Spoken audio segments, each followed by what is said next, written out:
Narayanan and this is Sims Education Center Malappuram. So we will continue with the major paper 1 prose, the third chapter, the Trumpet Club by Steele. Introduction. Steele is in his essay The Trumpet Club recalls his association with the members of the club. He gives a pen picture of his associates with subtle humor and irony. അപ്പോൾ steel അദ്ദേഹത്തിൻ്റെ essay ആയിട്ടുള്ള trumpet club അദ്ദേഹം ഓർമ്മിക്കുന്നത് ആ അസോസിയേഷനിൽ ഉണ്ടായിരുന്ന മെമ്പേഴ്സിനെ കുറിച്ചാണ്. അപ്പം അവരെ കുറിച്ചിട്ട് ഒരു ഹ്യൂമറും ഐറണിയൊക്കെ ചേർത്തിട്ട് ഉള്ള ഒരു എഴുത്താണ്, മീൻസ് ഒരു പെൻ പിക്ചറാണ് അദ്ദേഹം നമുക്ക് നൽകുന്നത്. The members are drawn from different walks of life. The members meet regularly at the 6 in the evening. They talk about the same subject without any change over the years. Their conversation to Steele is a kind of preparative for sleep, and it takes the mind down from its attractions and lulls it into a state of tranquility. So the reader may be interested to know more about the club and its members. അപ്പോൾ പല ഏരിയയിൽ നിന്നുള്ള ആളുകളായിരുന്നു ഇവരൊക്കെ. അപ്പോൾ അവർ എന്നും meet ചെയ്യും, വൈകിട്ട് 6 മണിക്ക്. അപ്പം ഒരേ സബ്ജക്റ്റിനെ കുറിച്ച് വർഷങ്ങളോളം അവർ സംസാരിച്ചുകൊണ്ടിരിക്കുന്നത്. അപ്പോൾ ഈ ഒരു കോൺവെർസേഷൻ എന്ന് പറയുന്നത് ഉറക്കത്തിന് വേണ്ടിയിട്ടുള്ളൊരു പ്രിപ്പറേഷൻ പോലെയാണ്. മീൻസ് മനസ്സിനെയൊക്കെ ശാന്തമാക്കാൻ, ഒരു മനസ്സിനൊക്കെ സമാധാനപ്പെടുത്താനുള്ള ഒരു ശാന്തമായ രീതിയിൽ എത്തിക്കാനുള്ള ഒരു മാർഗമായിട്ടായിരുന്നു ഈ ഒരു ക്ലബ്ബ്. അപ്പോൾ ആ ക്ലബിനെ കുറിച്ചും ആ മെമ്പേഴ്സിനെ കുറിച്ചൊക്കെ അറിയാനായിട്ട് റീഡേഴ്സിന് വളരെയധികം ഇൻട്രസ്റ്റ് ഉണ്ടാവും. The Trumpet Club consisted originally of 15 members, but only 5 of them are members. Among them, Steele is considered the greatest wit and the oracle in all points of learning and difficulty. അപ്പോൾ ഈ trumpet ക്ലബ്ബിൽ 12 members ഉണ്ടെങ്കിലും 5 പേരെ ഉണ്ടാവുള്ളൂ, മെമ്പേഴ്സായിട്ടുള്ളൂ. അപ്പം steel എന്ന് പറയുന്നത് അതിൽ ഏറ്റവും കൂടുതൽ ആയിട്ടുള്ള ആയിരുന്നു അതിലെ ഗ്രേറ്റസ്റ്റ് വിറ്റ് എന്ന് പറയുന്നത്. അപ്പം അദ്ദേഹം ഇങ്ങനെ അദ്ദേഹത്തിന് ഈ ലേണിംഗ്, ഓരോ പോയിൻറ്റ്സ് ഓഫ് ലേണിങ്ങും ഡിഫിക്കൽറ്റിനെ കുറിച്ചൊക്കെ വളരെയധികം ഒരു കാഴ്ചപ്പാടൊക്കെ ഉള്ള മനുഷ്യനായിരുന്നു. Then Steele goes to describe the members with peculiar characteristics. Sir Geoffrey Notch is the oldest member of the club. He is a gentleman of an ancient family. He has squandered his wealth in fashionable pursuits like hunting, horse racing, cock fighting. അപ്പോൾ അങ്ങനെ ഓരോ മെമ്പേഴ്സിനെ കുറിച്ചും അവരുടെ പ്രത്യേക ക്യാരക്ടറിസ്റ്റിക്സിനെ കുറിച്ചൊക്കെ നമ്മൾ steel പറയുന്നുണ്ട്. ആദ്യത്തെ ആളാണ് ജോഫ്രി നോച്ച് എന്ന് പറയുന്നത്. അദ്ദേഹമാണ് ഏറ്റവും പ്രായം കൂടിയ മെമ്പർ എന്ന് പറയുന്നത്. അദ്ദേഹം ഒരു ജെൻറ്റിൽമാനാണ്, ഒരു ഓൾഡ് മീൻസ് ഇങ്ങനെ പഴയ ഒരു ഫാമിലിയിലുള്ളൊരു മെമ്പറാണ്. അദ്ദേഹത്തിൻ്റെ വെൽത്തൊക്കെ അദ്ദേഹം ഇങ്ങനെ ഫാഷനബിളായിട്ടുള്ള തൊഴിലുകളൊക്കെ, means hunting, horse racing, cock fighting, ഇതിലൊക്കെയാണ് അദ്ദേഹം ഉപയോഗിച്ചിരുന്നത് അദ്ദേഹത്തിൻ്റെ വെൽത്തൊക്കെ. അടുത്തതാണ് major matchlock is the next senior who served in the last civil wars. He feels proud of having taken part in the civil war fought at Marston Moor. അപ്പോൾ രണ്ടാമത്തെ member പറയുന്നത് major മാച്ച്ലോക്ക് ആയിരുന്നു. അദ്ദേഹം ഒരു മീൻസ് രണ്ടാമത്തെ senior ആയിട്ടുള്ള ആളാണ്. അദ്ദേഹം സിവിൽ വാറിലൊക്കെ പങ്കെടുത്തിട്ടുണ്ട്. അപ്പം ആ മാസ്റ്റൺ മൂറിലുള്ള ആ ഒരു സിവിൽ വാറിൽ പങ്കെടുത്തതിൽ അദ്ദേഹം ഒരുപാട് അഭിമാനിക്കുന്ന ഒരു വ്യക്തിയായിരുന്നു. The third member of the club is the honest old Dick Reptile, who is a good-natured man. He will always be accompanied by his nephew so that later will have a taste of the world. അപ്പം മൂന്നാമനെ പറയണത് വളരെയധികം honest ആയിട്ടുള്ള old ഡിക്ക് reptile എന്ന് പറഞ്ഞ ആളാണ്. അദ്ദേഹം വളരെ നല്ലൊരു മനുഷ്യനായിരുന്നു. അദ്ദേഹത്തിൻ്റെ കൂടെ എപ്പോഴും അദ്ദേഹത്തിൻ്റെ നെഫ്യൂ ഉണ്ടായിരുന്നു. ഇനി the fourth member is a bencher who is respected for his wisdom. നാലാമനൊരു ബെഞ്ചറായിരുന്നു. അപ്പോൾ അദ്ദേഹത്തിൻ്റെ വിസ്ഡം മൂലം അദ്ദേഹം ഫേമസ് ആയിരുന്നു. ഇനി he has memorized many couplets from Hudibra's poems and he will not leave the club without using one or two for the occasion. അദ്ദേഹം എപ്പോഴും ഇങ്ങനെ ഹുഡിബ്രാസ് പോയത്തിലെ കപ്ലെറ്റ്സിനെ ഓർക്കുമായിരുന്നു. അപ്പം ഒറ്റ ദിവസം പോലും അതിൽ 1-2 എണ്ണം പറയാതെ അദ്ദേഹം ആ ക്ലബ്ബ് വിട്ട് പോകാറുണ്ടായിരുന്നില്ല. Often he would talk about the dullness of the present age. അതുപോലെ തന്നെ ഇന്നത്തെ കാലഘട്ടത്തിൻ്റെ ആ ഒരു ഡൾനെസ്സിനെ കുറിച്ചും അദ്ദേഹം പറയുന്നുണ്ട്. In conclusion, Steele says the club members may be old and what they talk about may consider trifles, but words coming from those who are experienced in the art of life will be guiding the young people. അപ്പം കൺക്ലൂഷനായിട്ട് steel പറയണത് എന്താ വെച്ചാൽ, ഈ ക്ലബിലുള്ള മെമ്പേഴ്സും ഒക്കെ വളരെ പ്രായം ചെന്നവരാണ്. അവർ പറയുന്ന നിസ്സാര കാര്യങ്ങളായിരിക്കാം, പക്ഷേ അവരുടെ വാക്കുകൾ, അവരുടെ എക്സ്പീരിയൻസിനെ കുറിച്ചിട്ട് ഉള്ളത് പറയുന്നത് യുവതലമുറയ്ക്ക് ഒരു എന്താ പറയുക ഗൈഡിങ് ആയിട്ടുള്ള ഒന്നാണ്. മീൻസ് അവരെ മുന്നോട്ട് നയിക്കാനുള്ള ഒരു മാർഗമായിട്ടാണ് ഇവരുടെ എക്സ്പീരിയൻസിനെ കുറിച്ചൊക്കെ കേൾക്കുമ്പോൾ സ്റ്റീലിന് തോന്നുന്നത്. ഇനി ഇതിലെ ക്വസ്റ്റ്യൻ ആൻസേഴ്സ് ആണ്.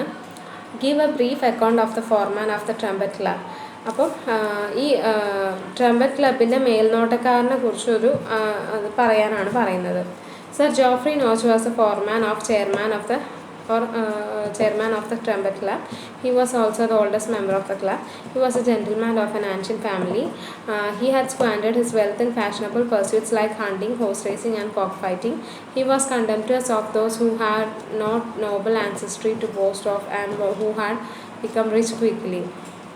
അപ്പോൾ ജോഫ്രി നോച്ച് ആണ് ഇതിലെ മേൽനോട്ടക്കാരൻ, അല്ലെങ്കിൽ ഈ ട്രംപറ്റ് ക്ലബിൻ്റെ ചെയർമാൻ എന്ന് പറയുന്നത്. അദ്ദേഹമാണ് ഈ ക്ലബിലെ ഏറ്റവും പ്രായം കൂടിയ മെമ്പർ എന്ന് പറയുന്നത്. ഒരു ആൻഷ്യൻ ഫാമിലിയിലുള്ള ഒരു ജെൻറ്റിൽമാൻ ആയിരുന്നു അദ്ദേഹം.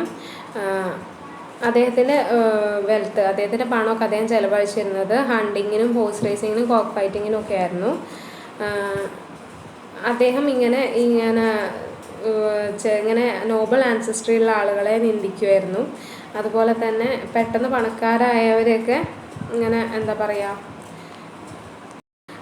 പറയുക ഈ ഒരു നോബൽ ആൻസസ്ട്രി ഇല്ലാത്ത, കാരണം ഇയാൾ ഒരു പണ്ട് തൊട്ടേ ഉള്ള ഒരു എന്താ പറയുക മീൻസ് ഫാമിലിയിൽ, ഒരു ആൻഷ്യൻ ഫാമിലിയിൽ പരമ്പരാഗതമായിട്ടുള്ളതൊക്കെ ഉള്ള ഒരാളാണല്ലോ. അപ്പോൾ പെട്ടെന്ന് പണക്കാരായവരുടെ പൊങ്ങച്ചത്തിനോടൊക്കെ അദ്ദേഹം അങ്ങനെ പൊങ്ങച്ചം പറയുന്നവരെയൊക്കെ അദ്ദേഹം നിന്ദിച്ച് പറയുമായിരുന്നു. How does the bencher entertain the members of the club. അപ്പോൾ ബെഞ്ചർ എങ്ങനെയാണ് ഈ ക്ലബിലെ ആളുകളെ എൻ്റർടൈൻമെൻറ്റ് ചെയ്യുന്നതെന്നാണ് ചോദിക്കുന്നത്. Bencher was consider the greatest wit among the members of the club. He was a member of neighboring inn, and he in his youth used to visit the coffee houses where meals could have had at fixed prices. He had memorized from the satire Hudibras and quoted them from memory whenever he got an opportunity. Recalling the greatness of the wits of the ancient period, he would criticize the dullness of the writers of his period. ഇപ്പോൾ bencher എന്ന് പറയുന്നതാണ് ഏറ്റവും കൂടുതൽ വിറ്റിയായിട്ടുള്ള ആൾ, ഈ ക്ലബിലെ member എന്ന് പറയുന്നത്. അദ്ദേഹം ഇങ്ങനെ ഒരു നൈബറിങ് ഇന്നിലാണ് താമസിക്കുന്നത്. അദ്ദേഹത്തിൻ്റെ യൂത്തിൽ അദ്ദേഹം ഇങ്ങനെ കോഫി ഹൗസസ് ഒക്കെ വിസിറ്റ് ചെയ്തിരുന്നു. അപ്പോൾ അവിടുത്തെ മീൽസിനൊക്കെ എന്താണ് ഫിക്സഡ് പ്രൈസ് ആയിരുന്നു എന്ന് പറയുന്നുണ്ട്. പിന്നെ അദ്ദേഹം ഇങ്ങനെ ഹൂഡിബ്രാസിൻ്റെ സറ്റേഴ്സിനൊക്കെ ഇങ്ങനെ എപ്പോൾ അവസരം കിട്ടുന്ന സമയത്തൊക്കെ മീൻസ് അത് പോയത്തിലെ കപ്ലെറ്റ്സൊക്കെ അദ്ദേഹം ഇങ്ങനെ കോട്ട് ചെയ്യായിരുന്നു. പിന്നെ ആൻഷ്യൻ പീരീഡിലെ വിറ്റ്സിനെ കുറിച്ചൊക്കെ പറയുന്നുണ്ട് അദ്ദേഹം. പിന്നെ ഇന്നത്തെ റൈറ്റേഴ്സിൻ്റെ ഡൾനെസ്സിനെ കുറിച്ചും ഈ പീരീഡിൻ്റെ ഡൾനെസ്സിനെ കുറിച്ചൊക്കെ അദ്ദേഹം പറയാറുണ്ടായിരുന്നു. ഇനി what is a story of old Gauntlet. ഇനി ഓൾഡ് ഗാൻറ്റ്ലെറ്റിൻ്റെ സ്റ്റോറി എന്താണെന്നാണ് ചോദിക്കുന്നത്. Old Gauntlet was the name of a well known game cock. Sir Geoffrey, who was fond of cockfighting, traced the lineage of the green cock, Old Janet, on both sides for several generations. He also described its diet, manner of life, and many battles it participated, including the one in which it lost its life. Geoffrey, he betted on the cock and has won 500 pounds and lost 2,000 pounds. അപ്പോൾ ഈ old ജാൻറ്റ്ലെറ്റ് എന്ന് പറയുന്നത് ഒരു game കോക്കാണ്, എന്താ പൂവൻകോഴിയാണ്. Means ഇങ്ങനെ coke ഫൈറ്റിന് ഈ കോഴിപ്പോരൊക്കെ നടത്തുന്നതിൽ ഉള്ള ഒരു കോക്കാണ്. അപ്പോൾ അത് ഈ അതിൻ്റെ ആ ഒരു വംശപരമ്പരയെ കുറിച്ചൊക്കെ അദ്ദേഹം പറയുന്നുണ്ട്, പല ജനറേഷൻസിനെ കുറിച്ച് പറയുന്നുണ്ട്. പിന്നെ അതിൻ്റെ ഡയറ്റ്, അതിൻ്റെ ലൈഫ്, അത് എത്ര ബാറ്റിൽസിൽ പാർട്ടിസിപ്പേറ്റ് ചെയ്തിട്ടുണ്ട്. അപ്പോൾ ഒരു ലാസ്റ്റത്തെ ഇതിലാണ് അത് മരിക്കുന്നുണ്ട്. പിന്നെ ഈ കോക്കിനെ വെച്ച് ബെറ്റ് ചെയ്തിട്ട് അയാൾക്ക് 500 pounds ഒരു തവണ കിട്ടിയിട്ടുണ്ട്. പിന്നെ അതുപോലെ തന്നെ 2000 pounds നഷ്ടപ്പെടുകയും ചെയ്തിട്ടുണ്ട്. ഇനി അടുത്തതാണ് poor relations by Lamb. So Charles Lamb was born in London on February 10, 1775. His father was a clerk in the office of Samuel Salt, who was a lawyer. He was sent to Christ Hospital School, where he formed a lasting friendship with Coleridge. He left school in 1789 as he lost the hope pursuing higher education owing to his infirmity of speech. After that, for a brief spell, he was employed in the South Sea House. Then he joined the East India Company in 1792, where he remained till 1825. Charles lamp ജനിച്ചത് ലണ്ടനിൽ ഫെബ്രുവരി 10, 1775 അദ്ദേഹത്തിൻ്റെ father ഒരു ക്ലർക്കായിരുന്നു Samuel സോൾട്ടിൻ്റെ ഓഫീസിൽ. Samuel salt പറയുന്ന ഒരു lawyer ആയിരുന്നു. പിന്നെ അദ്ദേഹം ക്രൈസ്റ്റ് ഹോസ്പിറ്റൽ സ്കൂളിലാണ് പഠിച്ചിരുന്നത്. അവിടെ വെച്ചിട്ടാണ് അദ്ദേഹത്തിന് കോളറിഡ്ജുമായിട്ടുള്ള സൗഹൃദം അദ്ദേഹം സ്ഥാപിക്കുന്നത്. പിന്നീട് 1789 അദ്ദേഹം സ്കൂൾ വിടുന്നുണ്ട്. കാരണം ഹയർ എഡ്യൂക്കേഷനിലുള്ള പ്രതീക്ഷയൊക്കെ ഇല്ലാതെയായിട്ട് എന്താ പറയുക, മീൻസ് അദ്ദേഹത്തിൻ്റെ സ്പീച്ചിലുള്ള ആ ഒരു ബലഹീനതയെ മൂലമൊക്കെയാണ് അദ്ദേഹം അവിടെ വിടുന്നത്. അതിനുശേഷം അദ്ദേഹം സൗത്ത് സീ ഹൗസിൽ കുറേ കാലം ജോലി ചെയ്തു. പിന്നീട് അദ്ദേഹം ഈസ്റ്റ് ഇന്ത്യ കമ്പനിയിൽ 1792 ജോയിൻ ചെയ്തു. എന്നിട്ട് 1825 വരെ ഈസ്റ്റ് ഇന്ത്യ കമ്പനിയിലായിരുന്നു വർക്ക് ചെയ്തിരുന്നത്. Lamb chose to remain a bachelor as he had to look after his sister Mary, whose life was marked by occasional lapse into madness. അപ്പോൾ അദ്ദേഹം ഒരു ബാച്ചിലറായിട്ട് തുടർന്നു. അതിൻ്റെ കാരണം എന്താ വെച്ചാൽ അദ്ദേഹത്തിൻ്റെ സിസ്റ്ററായിട്ടുള്ള മേരിക്ക് ഇങ്ങനെ ഒരു മെൻ്റലി ഒരു തകർച്ച ഉണ്ടായത് മൂലമാണ് അദ്ദേഹം ബാച്ചിലറായി തന്നെയാണ് ജീവിച്ചിരുന്നത്. Insanity was in the family and Lamb himself suffered from an attack of insanity. അപ്പോൾ അവരുടെ ഫാമിലിയിൽ ഉള്ള ആളുകൾക്കൊക്കെ ഇങ്ങനെ മെൻ്റലി പ്രോബ്ലംസ് വരാറുണ്ട്. അദ്ദേഹത്തിന് സ്വയവും അങ്ങനത്തെ പ്രശ്നങ്ങൾ ഉണ്ടായിട്ടുണ്ട്. Both Lamb and his sister were gifted with the talent of creative writing. In years 1707 to 8, the brother and sister wrote in collaboration Tales from Shakespeare, which is still a favorite book among children. അപ്പോൾ അദ്ദേഹവും അദ്ദേഹത്തിൻ്റെ സഹോദരിയും creative റൈറ്റിങ്ങിൽ ഒരുപാട് talent ഉള്ള ആളുകളായിരുന്നു. 1807-1808 കാലഘട്ടത്തിൽ ഇവർ സഹോദരനും സഹോദരിയും കൂടി കൊളാബറേറ്റ് ചെയ്ത് എഴുതിയ വർക്കാണ് ടേൽസ് ഫ്രം ഷേക്സ്പിയർ എന്ന് പറയുന്നത്. അത് ഇപ്പോഴും കുട്ടികളുടെ ഇടയിൽ ഒരു ഫേവറേറ്റ് ബുക്കായിട്ട് നമുക്ക് എടുത്ത് പറയാം. In 1820, Lamb, using the pseudonym Elia, contributed essays to the London magazine. After the essays were collected under the title Essays of Elia, after a successful literary career, Lamb died in 1834. അപ്പോൾ അദ്ദേഹം 1820 ഇലിയ എന്നുള്ള തൂലികാനാമത്തിൽ London മാഗസിനിൽ ഇങ്ങനെ കുറച്ച് essays എഴുതിയിട്ടുണ്ടായിരുന്നു. പിന്നീട് ആ essays അറിയപ്പെട്ടത് essays of ഇലിയ എന്നാണ്. അപ്പോൾ അങ്ങനെയുള്ള ഒരു സക്സസ്ഫുൾ കരിയറിന് ശേഷം 1834 അദ്ദേഹം മരിക്കുന്നത്. Lamb occupies a unique place among English essayists. His essays form a sort of fragmented autobiography. A careful study on essays will reveal various aspects of his personal life. His essays are marked by his love for London, love of reading old and forgotten authors, his obscurity, his love of antiquity, and above all his humanity. അപ്പോൾ അദ്ദേഹത്തിൻ്റെ എസ്സേസിന് ഒരു unique place ഉണ്ടായിരുന്നു. അദ്ദേഹത്തിൻ്റെ autobiography അപൂർണമായിരുന്നു എന്ന് പറയുന്നുണ്ട്. നമ്മൾ ആ എസ്സേസൊക്കെ കെയർഫുള്ളായിട്ട് പഠിക്കുകയാണെങ്കിൽ അദ്ദേഹത്തിൻ്റെ പേഴ്സണൽ ലൈഫിലെ ആസ്പെക്ട്സൊക്കെ അതിൽ വരുന്നതായിട്ട് നമുക്ക് കാണാം.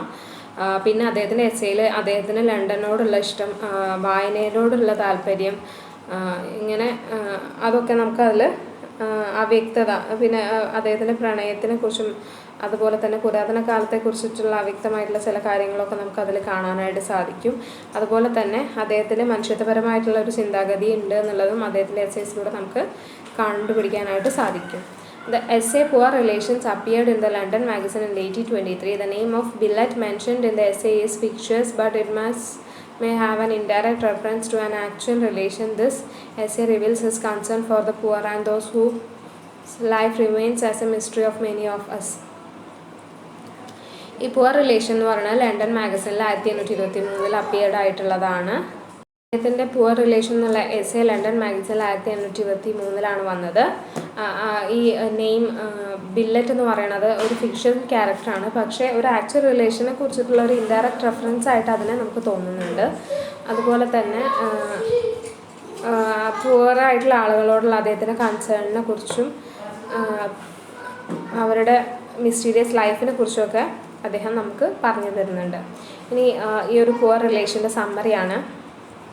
Poor relation is defined from the viewpoint of a rich man. Poor relation is hateful. He seems to be following the rich, asking for some help. He is a source of one's self-analysis. He taxes your purse and sometimes hurts your pride. He is a fly in your ointment or more in your eye. And in short, a poor relation is an unwanted person. അപ്പോൾ ഒരു rich മാൻ്റെ view പോയിന്റിലാണ് poor റിലേഷനെ കുറിച്ച് define ചെയ്യുന്നത്. Poor relation എന്ന് പറയുന്നത് നമുക്ക് hateful ആയിട്ടുള്ള കാര്യമാണ്, വെറുപ്പുണ്ടാക്കുന്ന ഒരു കാര്യമാണ്. അപ്പം മീൻസ് ഈ പണക്കാരുടെ അടുത്ത് ചിലർ ഇങ്ങനെ സഹായം ഒക്കെ ചോദിക്കില്ലേ.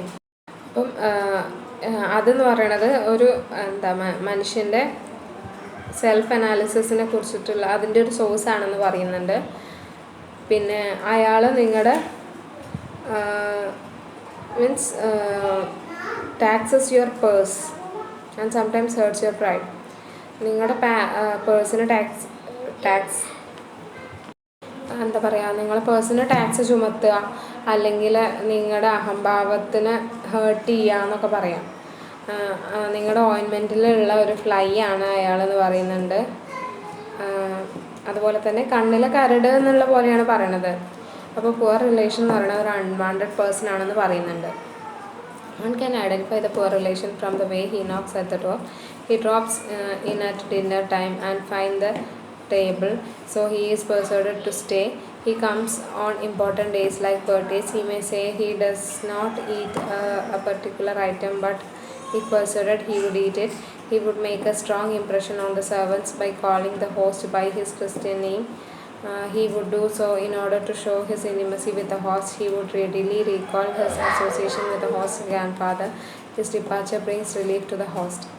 അപ്പോൾ ഒരു പുവർ റിലേഷൻ നമ്മൾ വാതിൽ തട്ടി വിളിക്കുന്നതായിട്ട് നമുക്ക് കാണാം. ഒരു ഡിന്നറിൻ്റെ സമയത്തോ അല്ലെങ്കിൽ അങ്ങനെ വന്നിട്ട് ടേബിൾ മീൻസ് അയാൾ അവിടെ സ്റ്റേ ചെയ്യുന്നു. ചിലപ്പോൾ വിളിക്കാത്ത ബർത്ത്ഡേക്ക് വരുന്നു. ചില സാധനങ്ങൾ കഴിക്കില്ല എന്ന് പറയും, എന്നിട്ട് ചിലപ്പോൾ നിർബന്ധിച്ചാൽ കഴിക്കും.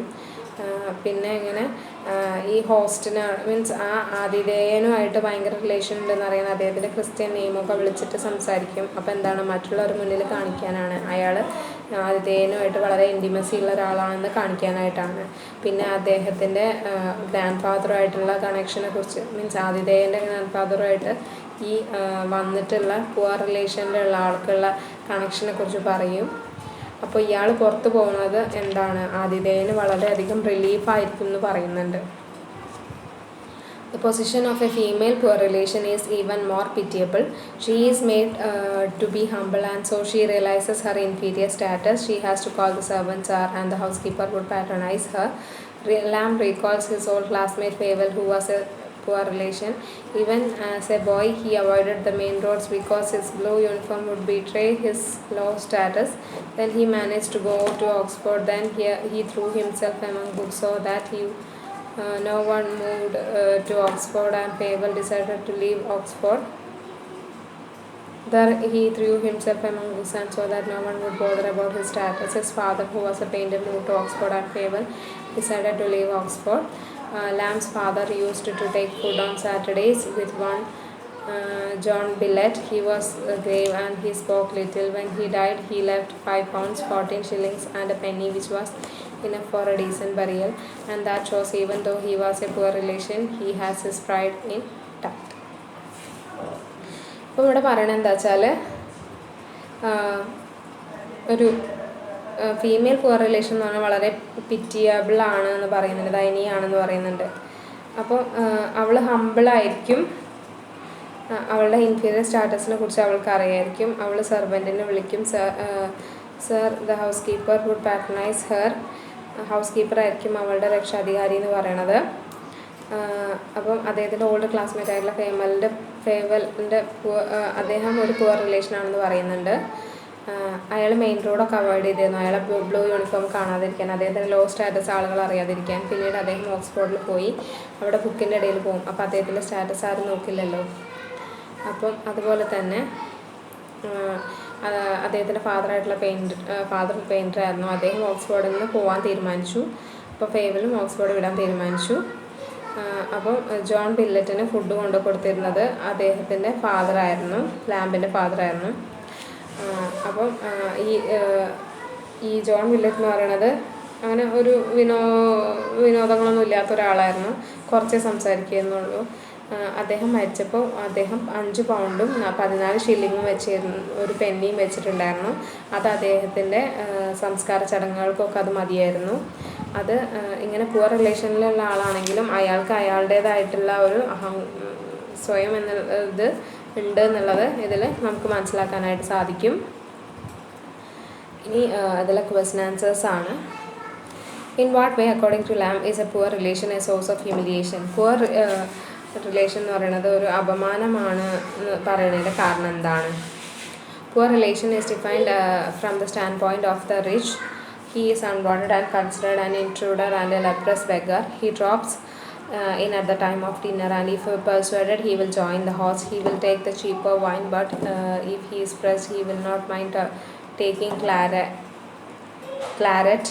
He will call the host by Christian name to indicate that his other name is the same, and so he related to him. He will tell anecdotes which relates to the host's past life so as to claim closeness, but such flattering reminiscences are not welcomed by the host. Thus a poor relation is the source of humiliation in all ways.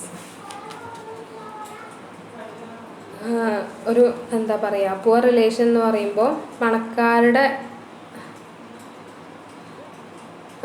ഇടയിൽ means ഒരു stand പോയിൻ്റായിട്ട് പറയുന്നുണ്ട്, ഒരു stand point ഒരു നിലപാടായിട്ട് പറയുന്നുണ്ട്. അപ്പോൾ അയാൾ വേണ്ടാത്തൊരാളാണ്, അയാളൊരു നുഴഞ്ഞുകയറ്റക്കാരനാണ്, അയാളൊരു എന്താ പറയുക, ഒരു കുഷ്ഠരോഗിയായിട്ടുള്ള ഒരു യാചകനാണെന്നൊക്കെ പറയുന്നുണ്ട്. ഡിന്നറിൻ്റെ സമയത്താണ് അയാൾ അങ്ങോട്ട് വരിക, എന്നിട്ട് ഇങ്ങനെ ആതിഥേയൻ്റെ ഇതിൽ അയാൾ അതിൽ പങ്കെടുക്കും, ചീപ്പായിട്ടുള്ള വൈൻ കുടിക്കും, പക്ഷേ നിർബന്ധിച്ചാൽ അയാൾ അല്ലാത്തതും കഴിക്കും. പിന്നെ ഇങ്ങനെ ക്രിസ്ത്യൻ നെയിമൊക്കെ വിളിച്ചിട്ട് ഇങ്ങനെ പറയും. അപ്പോൾ അവർ തമ്മിൽ മീൻസ് ഹോസ്റ്റുമായിട്ട് നല്ല റിലേഷൻ ഉണ്ട് എന്ന് കാണിക്കാനായിട്ട്. പിന്നെ ഇങ്ങനെയുള്ള അനക്ഡോട്ട്സ്, ഉപകഥകളൊക്കെ പറയും, മീൻസ് പണ്ടത്തെ ഇങ്ങനെ ഇപ്പോൾ ഗ്രാൻഡ് ഫാദറായിട്ടുള്ള റിലേഷൻഷിപ്പിനെ കുറിച്ചൊക്കെ. അപ്പോൾ ഈ ഒരു പുവർ റിലേഷൻ എന്ന് പറയുന്നത് ഒരു അപമാനമായിട്ടാണ് ചാൾസ് ലാംബ് പറയുന്നത്. ഇനി why does Lamb say the female poor relation is worse evil than a poor relation? Female poor relation വളരെയധികം വേഴ്സ് ആയിട്ടുള്ളതാണെന്ന് പറയാനുള്ള കാരണം, with regard to male poor relation it could be said that he is a man of humor. It is completely different with regard to female relation because she dresses herself lower than her means, showing her poverty for all to notice, and she even calls the servants sirs. അപ്പം മെന്നിൻ്റെ poor relation എന്ന് പറഞ്ഞാൽ നമുക്ക് കുറച്ച് humorous ആയിട്ട് തോന്നുള്ളൂ, പക്ഷേ female relation എന്ന് പറഞ്ഞാൽ നേരെ വിപരീതമാണ്. അവൾക്കുള്ളതിനേക്കാളും വളരെ മോശമായ രീതിയിലായിരിക്കും വസ്ത്രധാരണം നടത്തുക, ദാരിദ്ര്യമുള്ള ആളാണെന്ന് കാണിക്കാനായിട്ട്. അതുപോലെ തന്നെ സെർവൻറ്റിനെ പോലും സർ എന്നൊക്കെ വിളിക്കുന്നു. ഇനി മൂന്നാമത്തെ ക്വസ്റ്റ്യൻ ആണ്, who were the above boys and below boys and how did they talk about them after Lamb's father and John Billet. അപ്പം ഈ എബോവ് ബോയ്സും ബിലോ ബോയ്സും ആരാണ് എന്നൊക്കെയാണ് ടോക്ക് അബൌട്ട് ദം അഫക്റ്റ് ലാംബ്സ് ഫാദർ. അപ്പോൾ ഇവരെങ്ങനെയാണ് ലാമ്പിൻ്റെ ഫാദറിനെ ജോൺ ബില്ലറ്റിനെയൊക്കെ അഫക്റ്റ് ചെയ്യണം എന്നുള്ളതിനെ കുറിച്ചൊക്കെയാണ് ചോദിക്കുന്നത്. Lamb says that the houses of ancient city of Lincoln were divided between dwellers on the hill and in the valley. അപ്പം ഈ ആൻഷ്യൻ സിറ്റി ഓഫ് ലിങ്കണിൽ എങ്ങനെയാണ് രണ്ടായിട്ട് ഡിവൈഡ് ചെയ്തിട്ടുണ്ട്. ഒന്ന് കുന്നിൻ മുകളിൽ വസിക്കുന്ന ആളുകളും വാലിൻ്റെ അവിടെ ജീവിക്കുന്ന ആളുകളും. The boys who lived on Lincoln Hill were called above boys. അപ്പോൾ ഹില്ലിൽ താമസിക്കുന്ന, കുന്നിൻ ചെരുവുകളിൽ താമസിക്കുന്ന ബോയ്സിനെയാണ് അബോവ് ബോയ്സ് എന്ന് പറയുന്നത്. അതുപോലെ തന്നെ ബിലോ ബോയ്സ് എന്ന് പറയുന്നത് അതിൻ്റെ താഴെ വാലീസിൻ്റെ അവിടെയൊക്കെ താമസിക്കുന്ന ആളുകളാണ്. ലാംബ്സ് father praised the skill and hardihood of the above boys, whereas Billet supported the below since one of them was known to him.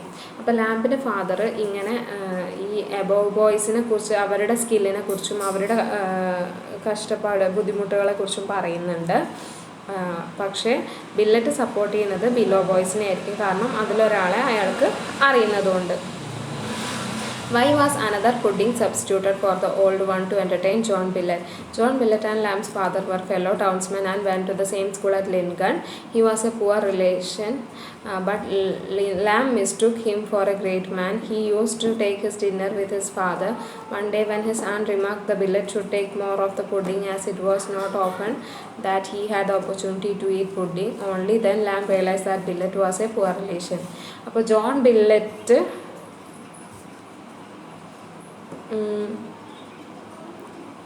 ഒരു വിഡ്ഢിയായിട്ടുള്ള ഒരാളാണ് എന്നൊക്കെ പറയുന്നതിൻ്റെ കാരണം എന്താണെന്നൊക്കെയാണ് ചോദിക്കുന്നത്. ജോൺ ബില്ലറ്റും ലാമിൻ്റെ ഫാദറും ടൗൺസ്മെൻ ആണ്. അവർ ഒരേ സ്കൂളിൽ, ലിങ്കണിലുള്ള ഒരേ സ്കൂളിലാണ് പഠിച്ചിട്ടുള്ളത്. അതൊരു പുവർ റിലേഷനായിരുന്നു.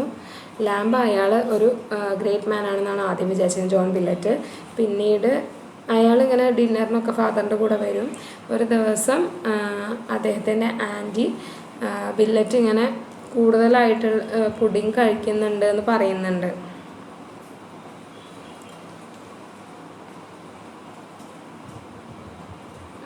അപ്പോൾ അയാൾക്ക് ഇങ്ങനെ പുഡിങ് കഴിക്കാനുള്ള അവസരം കിട്ടുമ്പോൾ അയാൾ കൂടുതൽ. അപ്പോൾ അപ്പോഴാണ് ലാമ്പിന് മനസ്സിലായത് ഇതൊരു പുവർ റിലേഷൻ ആണെന്നുള്ളത് മനസ്സിലായത്. ഇനി അടുത്തത് 5ാമത്തെ ചാപ്റ്ററാണ് the fight by William Hazlitt. William Hazlitt, 1778 to 1830, was born at Maidstone, Kent on April 10, 1778, as the younger son of a Unitarian preacher, William Hazlitt.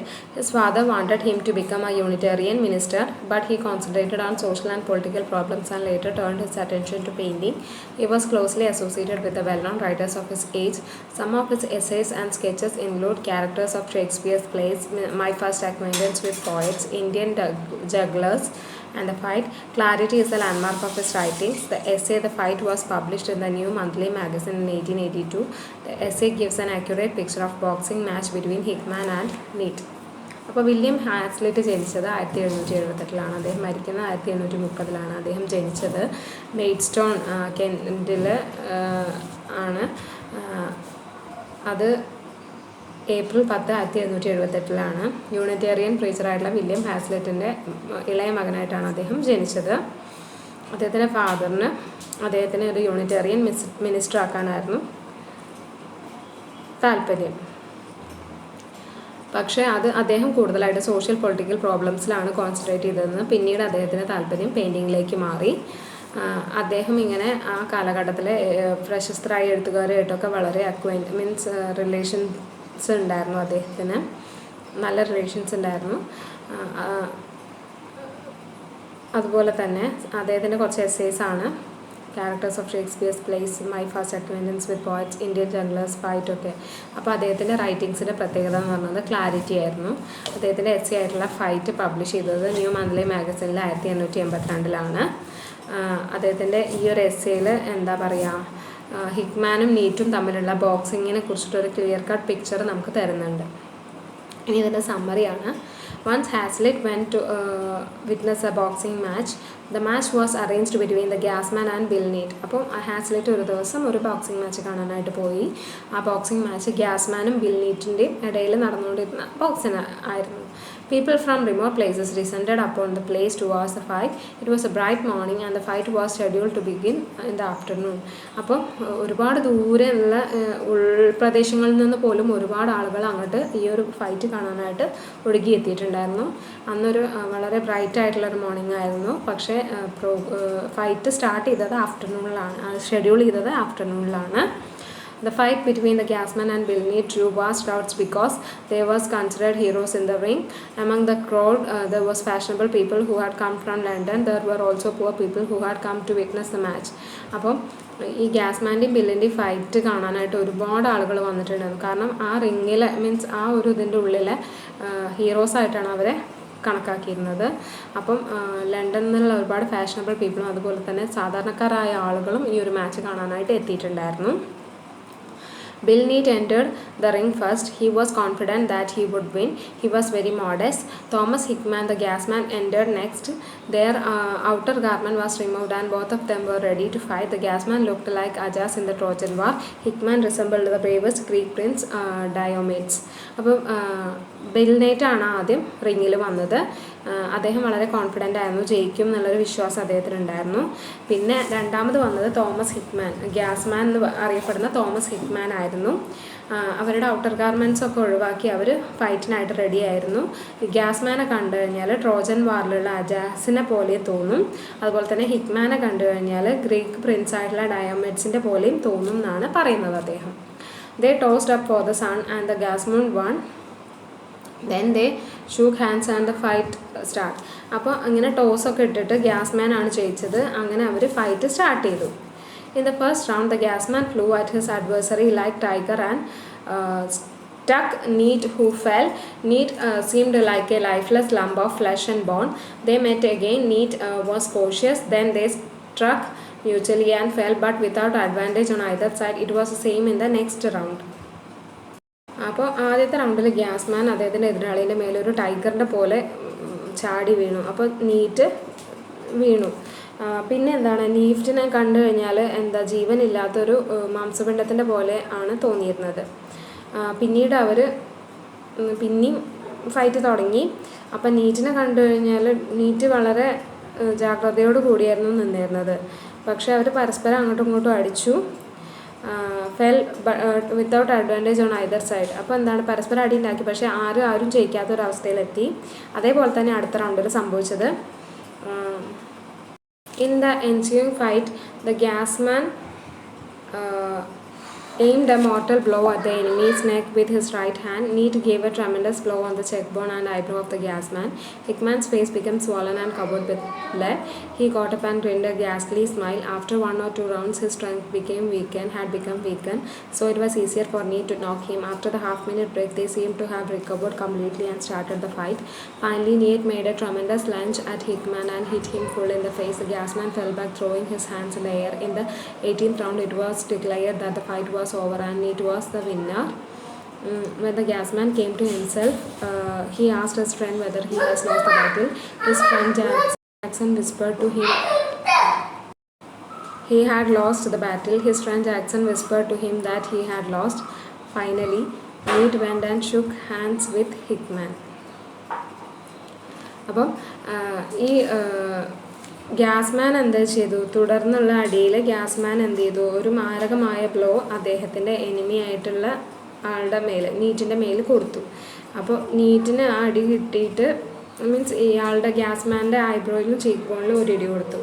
അപ്പോൾ ഹിക്മാൻ എന്ത് ചെയ്തു, ഹിക്മാൻ്റെ കവിളൊക്കെ ഇത് നീര് വെച്ചിട്ട് എന്താ പറയുക, ബ്ലഡ് വരാനായിട്ട് തുടങ്ങി. അപ്പം പിന്നെ അദ്ദേഹം എഴുന്നേറ്റിട്ട് ഒരു എന്താ പറയുക അങ്ങനെ ചിരിച്ചു, ഇങ്ങനെ ഭയങ്കരമായിട്ട് ചിരിച്ചിട്ട് 1-2 ഇതിൽ എന്താ പറയുക 2 പേരുടെ സ്ട്രെങ്ത്ത് പോയി. മീൻസ് ഹിക്മാൻ്റെ സ്ട്രെങ്ത്ത് പോയി. പിന്നെ എന്താ നീറ്റിന് അയാളെ അടിക്കാനുള്ള എളുപ്പമായിരുന്നു. പിന്നെ അവസാന ഹാഫ് മിനിറ്റ് ബ്രേക്കിൽ 2 പേരും ശക്തി വേണ്ടിയെടുത്തു. പിന്നെയും ഫൈറ്റ് തുടങ്ങി. പക്ഷേ നീറ്റ് എന്താ പറയുക ഹിക്മാൻ്റെ മേലെ ഒരു വലിയൊരു ഇടി മീൻസ് ഒരു കുത്തു കൊടുത്തു. അത് അയാളുടെ മൊത്തം ഫേസിലാണ് ആ ഇടി കിട്ടിയത്. അപ്പോൾ ഗ്യാസ്മാൻ എന്ത് ചെയ്തു, ഇങ്ങനെ കൈയൊക്കെ ഇങ്ങനെ പോയിട്ട് എയറിൽ വീണു. അങ്ങനെ 18ാമത്തെ റൗണ്ടായപ്പം എന്താണ്, നീറ്റാണ് ജയിച്ചത് എന്നുള്ളത് ഡിക്ലെയർ ചെയ്തു. അപ്പം ഗ്യാസ്മാൻ ഇങ്ങനെ അദ്ദേഹത്തിൻ്റെ സുഹൃത്തിൻ്റെ അടുത്ത് ആരാണ് ബാറ്റിൽ ജയിച്ചതെന്ന് ചോദിക്കുമ്പം അദ്ദേഹത്തിൻ്റെ സുഹൃത്ത് പറയും അദ്ദേഹം തോറ്റു, നീറ്റ് ജയിച്ചു. അങ്ങനെ ഹിക്മാൻ എന്ത് ചെയ്യും, നീറ്റിന് ഷേക്ക് ഹാൻഡ് കൊടുക്കും. അങ്ങനെയാണ് ഇവിടെ അവസാനിക്കുന്നത്, ഈ ഒരു ഫൈറ്റ് അവസാനിക്കുന്നത്. What are the impressions of the gasman? Tom Hickman was nicknamed the gasman because he was fond of boasting his own power and superiority in boxing. He was never magnanimous and he could talk insultingly of the famous Negro boxer Bill Richmond. അപ്പം അദ്ദേഹത്തിനെ കുറിച്ച് എന്താ പറയുന്നത് വെച്ചാൽ അയാളുടെ നിക്നെയിമാണ്, Tom ഹിക്മാൻ്റെ നിക്നെയിമാണ് ഗ്യാസ്മാൻ എന്ന് പറയുന്നത്. അയാൾ ഭയങ്കര പൊങ്ങച്ചക്കാരനായിട്ടുള്ള മീൻസ് അയാളുടെ പവർ സുപ്പീരിയോറിറ്റിനെ കുറിച്ച് വളരെ പൊങ്ങച്ചമുള്ള ഒരാളായിരുന്നു. അയാൾ ഒരിക്കലും ഒരു നല്ല മനസ്സുള്ള ആളല്ലായിരുന്നു. അദ്ദേഹം ഇങ്ങനെ നീഗ്രോ ബോക്സറായിട്ടുള്ള ബിൽ റിച്ച്മൗണ്ടിനെ അപമാനിക്കുമായിരുന്നു എന്നാണ് അദ്ദേഹത്തിനെ കുറിച്ച്. അപ്പം അതാണ് നമ്മുടെ ഒപ്പീനിയൻ, നമ്മൾ അങ്ങനെയാണ് ആൻസർ ചെയ്യേണ്ടത്. സോ ഈ 3 ചാപ്റ്റർ ഇവിടെ കഴിഞ്ഞു. We will continue with it in the next class. Thank you.